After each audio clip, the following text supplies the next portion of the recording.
নামাজ পড়া যেরকম কিছু কিছু সময় নিষেধ আছে, স্ত্রী সহবাসের জন্য এরকম কোনো নিষিদ্ধ সময় আছে কিনা, এই প্রশ্ন উত্তর হলো না।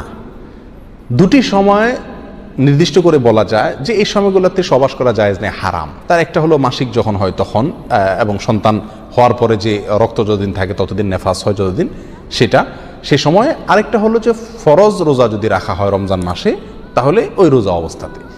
এই দুই সময় ছাড়া পুরুষের জন্য স্ত্রী সহবাস বা স্ত্রীর জন্য স্বামী সহবাস কোনো অবস্থাতে আর নিষেধ না। অনেকেই বলেন যে অমুক সময় সহবাস করা মাকরুহ, অমুক সময় সহবাস করা হারাম, অমুক সময় সহবাস করা ঠিক না। এগুলো সব মন গড়া কথাবার্তা, ভিত্তিহীন কথাবার্তা। এর সাথে ইসলামী শরিয়ার কোনো সম্পর্ক নাই।